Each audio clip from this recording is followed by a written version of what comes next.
Asalaamu calaykum waraxmatullaahi wabarakaatu kulanti wacan wanaagsan soo dhawaada ardayay waxaynu sii wadi doonaa insha Allah casharadeena imtixaanaha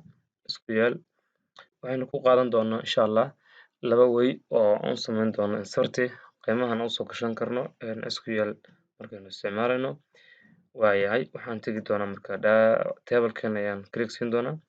SQL ayaan ku dhufan doonaa marka waxaan dooran doonaa waxay tahay inaynu xogta inoogu jirto hadda inoo xareysan inaynu banaanka keeno select star from less waa la garanayaa waa table name keena waaye go ayaanu leenahay horta return ay raahdo xogtii soo celi go waaye hoos baynu u degi doonaa waxay noogu jirta marka xogtan ayay noogu jirta table keena waa kana marka waxaan fiirin doonaa waxay tahay maadaama aan rabno inaan sameyno insert oo aan rabno xogta inaan xog kale kusii darno waxaynu samayn doonaa column names keena ayaanu fiirin doonaa waxa ugu horeeya customer ID customer name customer phone customer country customer city iyo customer postcode waxa loo yaqaano waayo marka hadda waxaynu fiirin doonaa waxay tahay inaynu sameyno insert inaynu sameyno annagoo laba qaab usoo gelin doona insert waayo waxaan leenahay insert into meesha xogta la gelin marka waa table-kan loo yaqaano list loo yaqaano waxaan furan doonaa bracket baynu leenahay waxa ugu horeeya customer ID baa ugu horeeya waxaa ku xiga customer name waxaa ku xiga customer hakad aan siiyo mid kasta kamid hakad baan siin doontaa customer phone ayaa ku xiga waxay nagu xigay customer hakad sii customer country yes waxay nagu xiga customer city waxay nagu sii xiga customer postcode waxa loo yaqaano postcode table name-keena intaas ayuu ku kooban yahay marka waxaan u baahanaa hadda value inaynu gelino waxaan leenahay values bracket-kan baan furan doonaa waayo halkan baan tegayaa waxa ugu horeeya marka customer name macnaha column names-keena ID baa customer ID baa ugu horeeya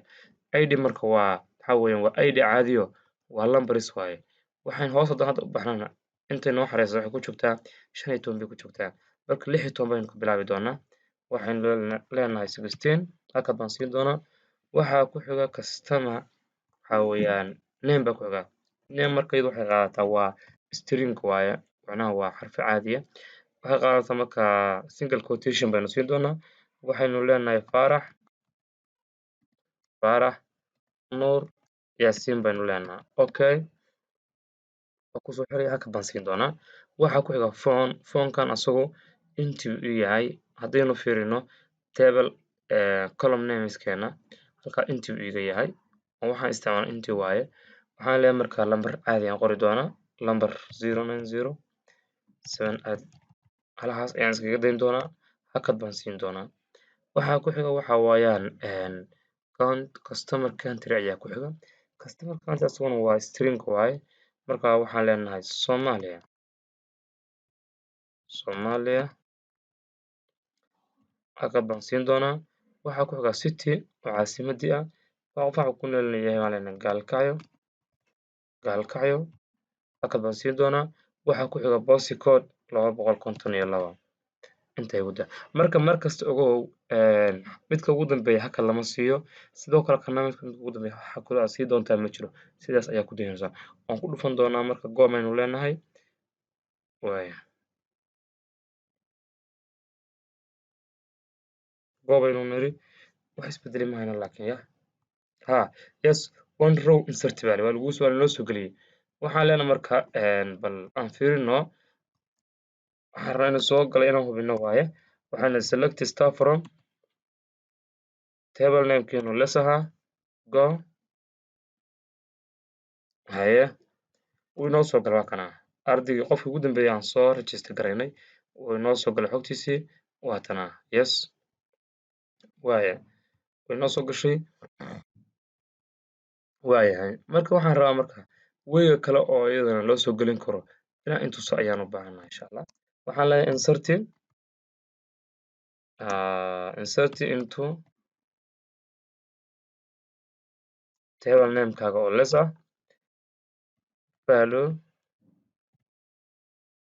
waaya bracketka ma furanaysaa 16 baa ugu dambeeya 17 baa ka bilaabi doonaa inserti waxa weeyaan namekan ku xiji doonaa nameku waxa weeyaan waxaa leenahay waa caawo maxamed axmed baa leenahay yes halkasi waxa ku xigay lambar baa ku xigay lambarka waxaan iska leenahay 0879 inta igu badaaba yes halkasi waxa ku xigay country baa ku xigay country waxaa leenahay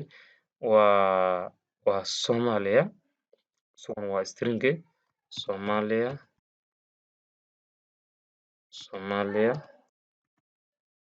haye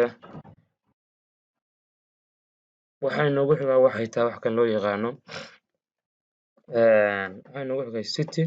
citydan waxaa leenahay muqdisho iska dheh muqdisho halkasi